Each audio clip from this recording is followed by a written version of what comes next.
bertemu kembali dengan Biologi PW Channel. Jangan lupa ya untuk subscribe, like, dan share video ini. Biologi itu menyenangkan. Belajar bersama Pak PW.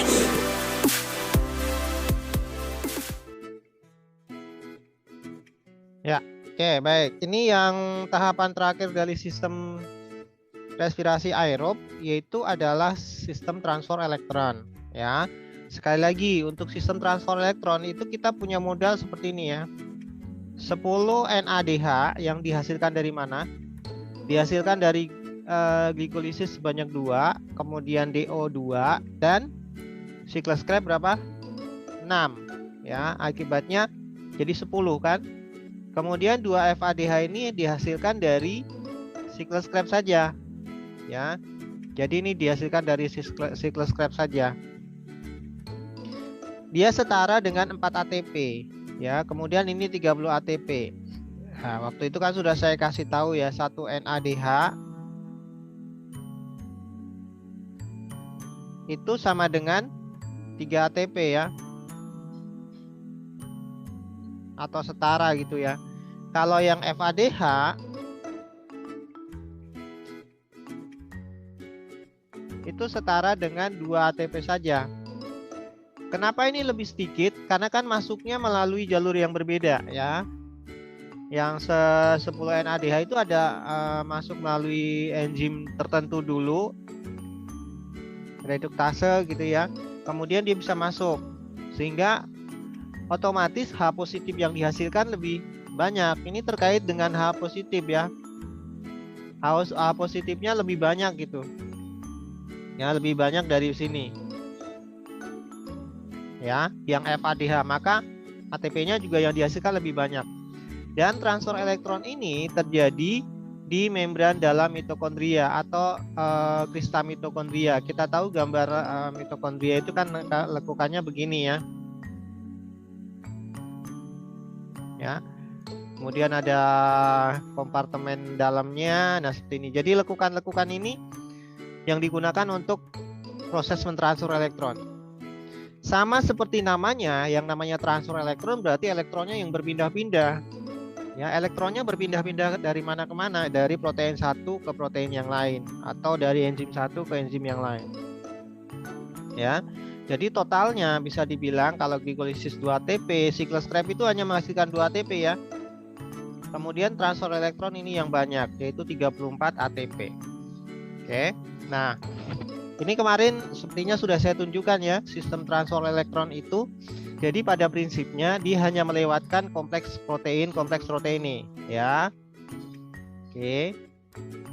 Ada 4 kompleks protein dan yang terakhir itu adalah melewatkan H positif masuk ke yang namanya ATP sintase. Ya, sehingga diperoleh ATP. Nah, ATP sintase itu istilahnya adalah biokemis ya, biochemical. Oke. Nah, ini videonya kemarin sudah. Nah, ini juga ya tadi yang saya katakan kompleks 1, kemudian kompleks 2, 3, 4 gitu ya. Nah, perbedaannya kalau NADH itu langsung lewat kompleks 1, dia otomatis hanya kan udah lebih banyak dibandingkan dengan FADH.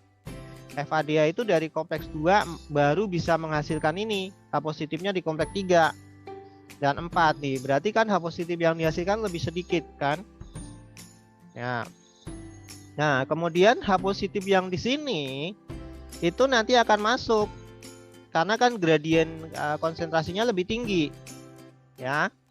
Itu secara alami dia akan dimasukkan, tetapi memasukkannya adalah lewat kompleks ATP sintase. Nah, ini kan berupa enzim untuk membentuk suatu ATP. Maka di sini ADP menimbulkan atau memicu gitu ya, ADP plus P ya menjadi ATP kan. Kalau adenin di fosfat, 2 fosfat tambah 1 fosfat menjadi ATP.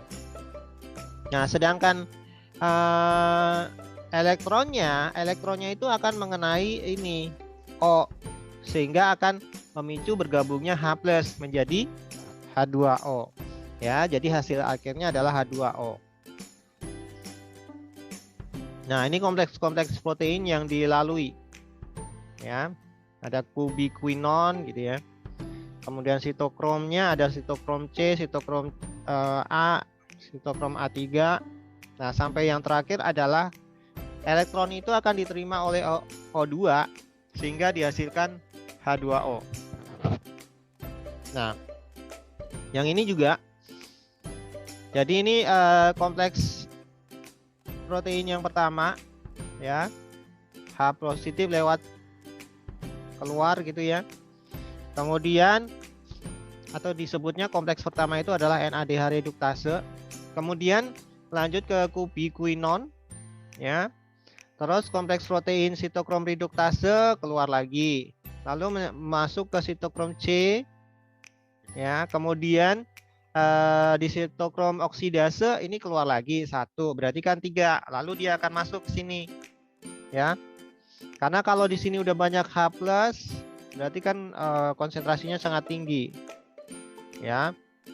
Jadi untuk menghasilkan ATP ini tergantung dari ion H positif yang dihasilkan. Semakin banyak NADH, semakin banyak FADH, berarti H positifnya juga makin banyak ya. Lalu elektron akan diterima oleh oksigen ya, sehingga menghasilkan H2O. Nah, ini sama nih, prosesnya sama. Dan itu terjadi di inner mitokondrial membran atau membran dalam mitokondria.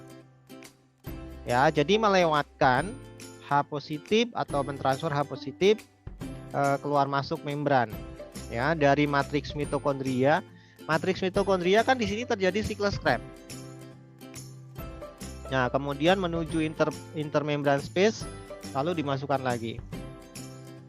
Nah, secara lebih lengkap tapi singkat ini ya. Pada intinya ada proses pembentukan ATP melalui ATP sintase. Kemudian kalau ini proses transfer yang NADH ya. Jadi jalurnya ya 1, kemudian kubiquinon 2 dan 4. Nah, tapi kalau yang FADH itu kita lihat ya, FADH di sini keluar langsung masuk ke jalur 2, kemudian kubiquinon 3, 4, nah baru selesai. Maka otomatis H positifnya lebih sedikit ya. Nih. Kalau di sini H positifnya lebih banyak. Maka disimpulkan bahwa NADH itu memberikan energi yang lebih tinggi atau lebih banyak dibandingkan dengan FADH. Oke.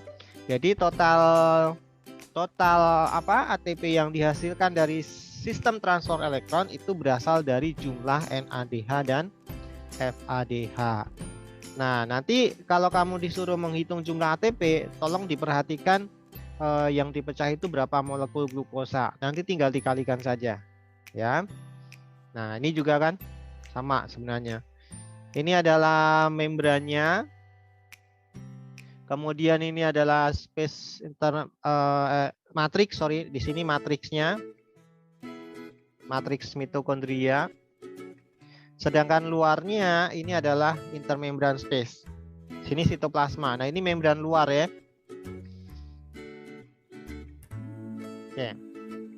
Nah, ini keseluruhan yang waktu itu sudah pernah dibahas di awal ya, dari glikolisis, kemudian siklus Krebs, transfer elektron, ya udah selesai, hasil totalnya 34. Nah, sekarang saya sih berharap kalian sudah mulai jelas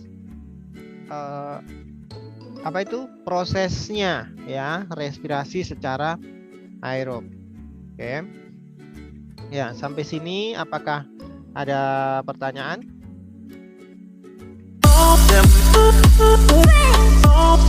Terima kasih ya yang sudah subscribe, like, dan share video ini. Biologi itu menyenangkan.